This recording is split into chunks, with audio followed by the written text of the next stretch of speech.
Monday the 22nd of April. I hope everyone's okay.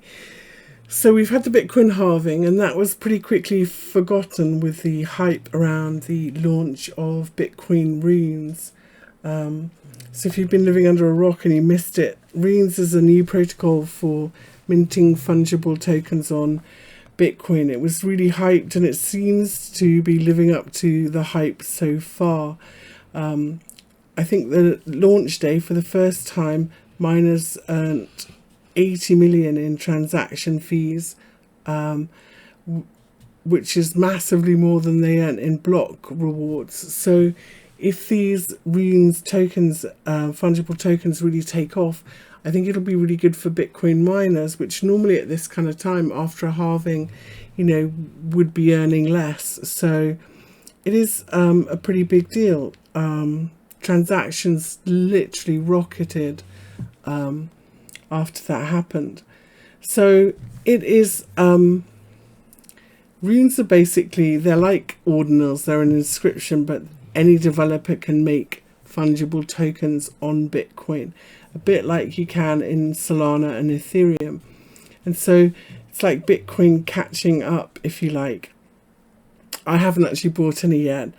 I am waiting to see how it goes. I really want to make sure it's not just some kind of fad. So that's where they are. You can look up and see how they are doing. There are some that are really outperforming. I'm just going to wait and see for now.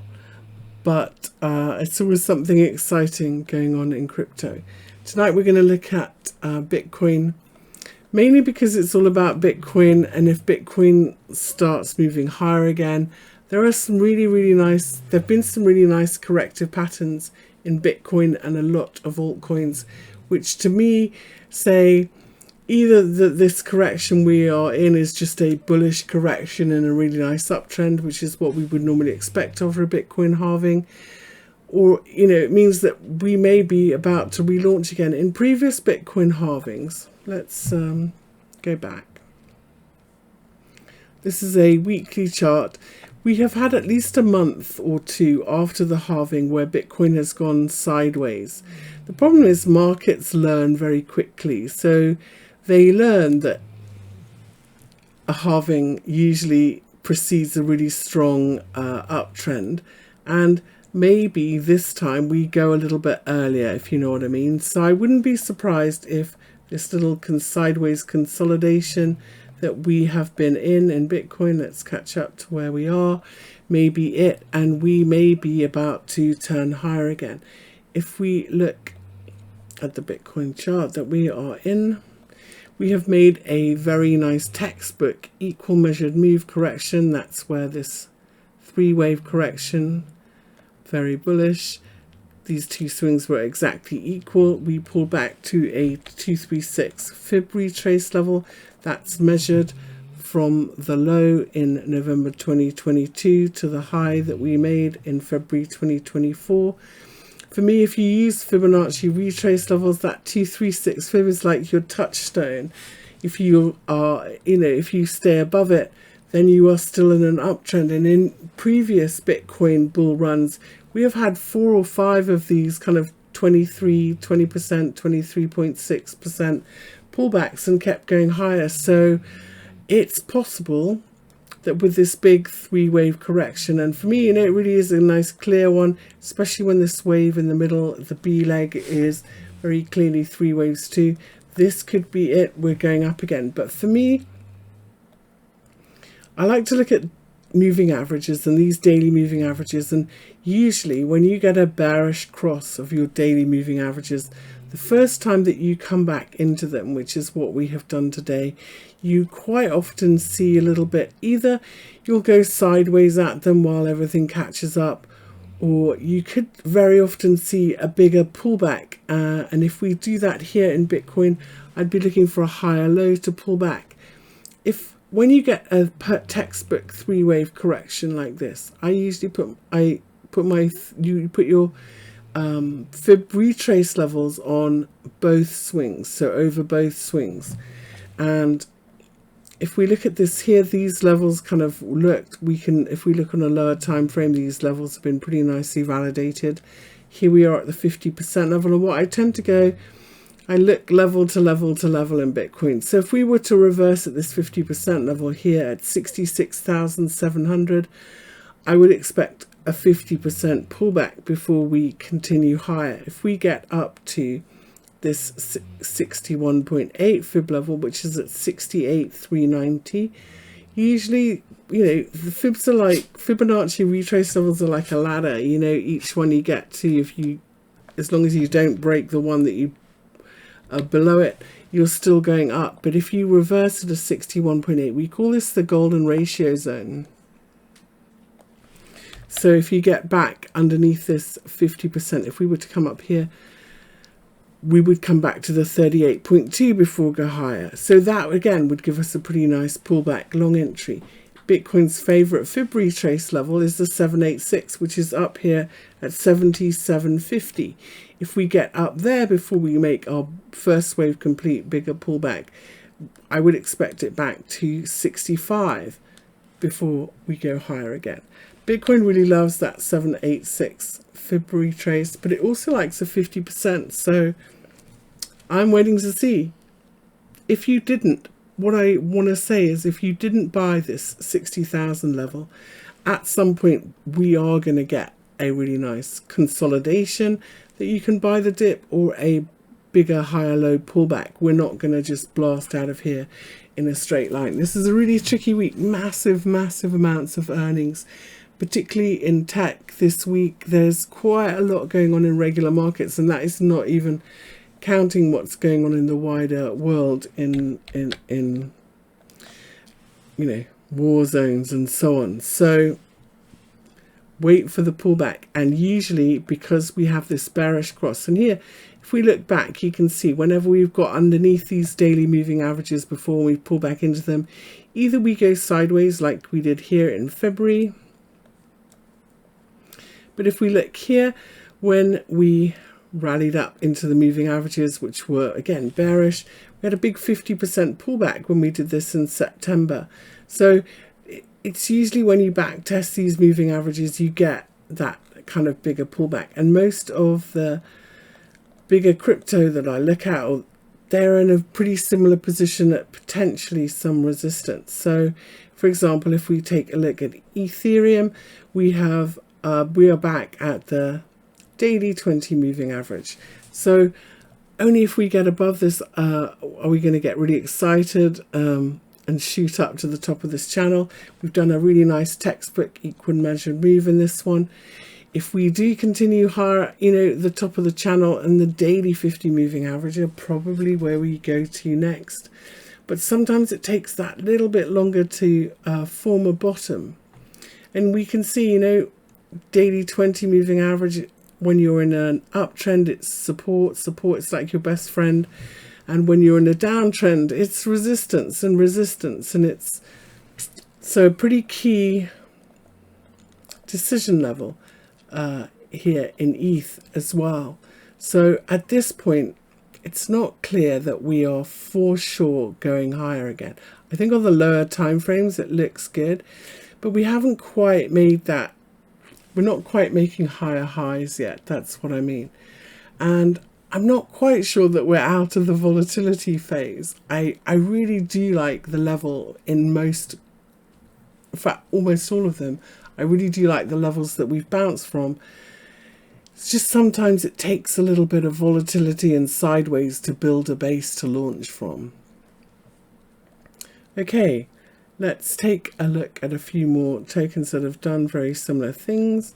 So for example, in Solana, when I zoom out and look at this weekly chart, I really like that we are bouncing from this weekly 20 moving average. We're still in a really nice uptrend if we can hold that.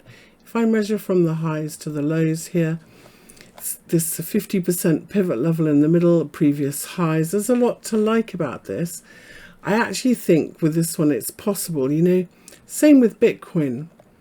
Let's take a look at what I mean. Same with Bitcoin. Sometimes when you are you think you've made a very nice three-wave correction and you're on your way higher again. So like this, 1, 2, 3.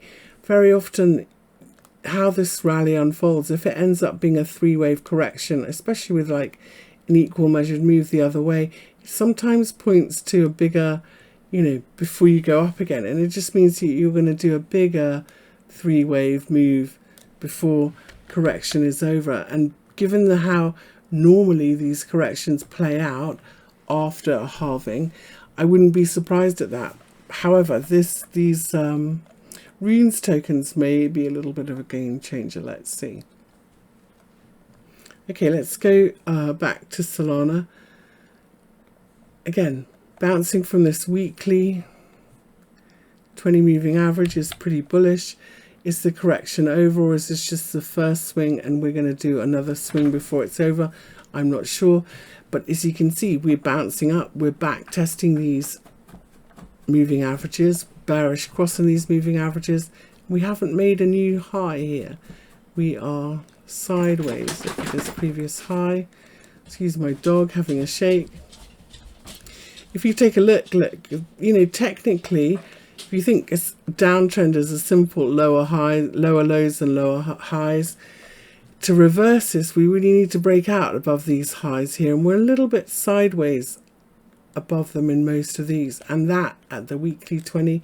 Clearly, I think if we go a little bit higher, we'll look for this weekly 50, and then if we get above them, we've got a really nice way to trade this, because pulling back and finding support with them will be the perfect entry. So we've had really nice bounces, just not quite the trend reversal that we are looking for yet. There's a few more tokens that I am looking at to buy. One of them is INJ.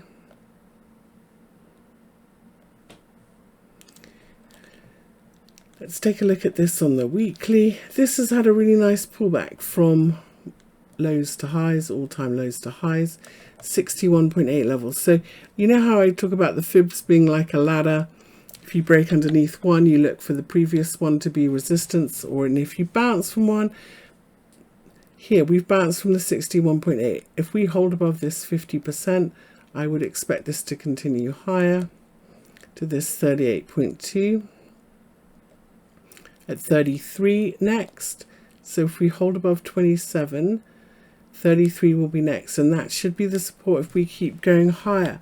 So I really like how this is bouncing from the weekly moving averages. We're bouncing from this weekly 50 moving average, and we're a little bit sideways here at this daily 200. Again, I'm looking for 27 to hold as support. I'm going to try a buy there.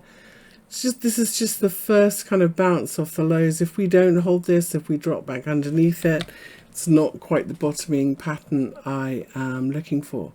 So quite a lot of similar patterns out there. This is another one that I kind of quite like, the way we're setting up here in Chainlink. So one of the things that markets tend to do is they keep, if they make, you see 50% retraces, 50% retraces, mean reverting markets tend to keep mean reverting.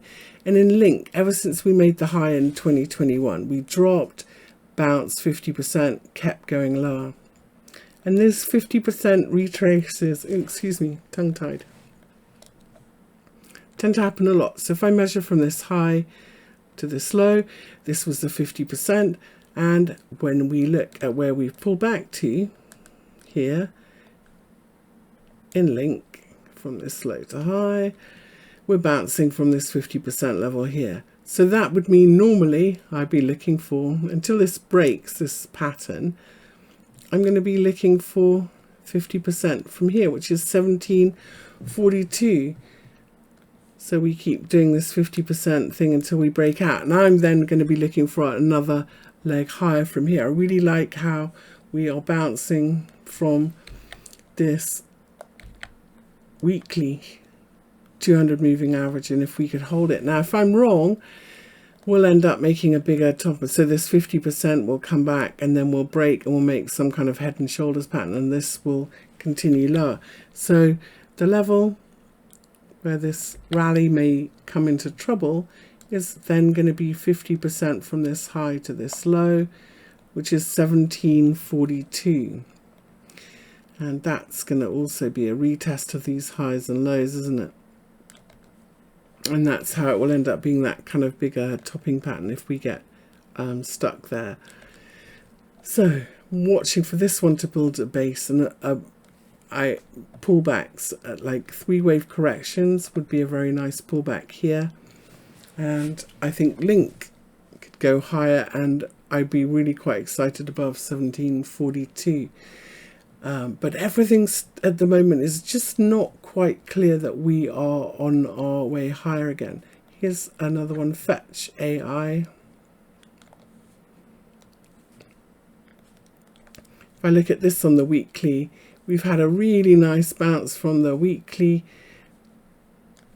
20 moving average. This was support when we pulled back and had a very nice correction in January after starting this lovely new uptrend, and I really think we could see potentially another leg higher once this correction is over. I really like how we're holding this level. So if we look at this on the daily though, we've got exactly the same problem as Bitcoin.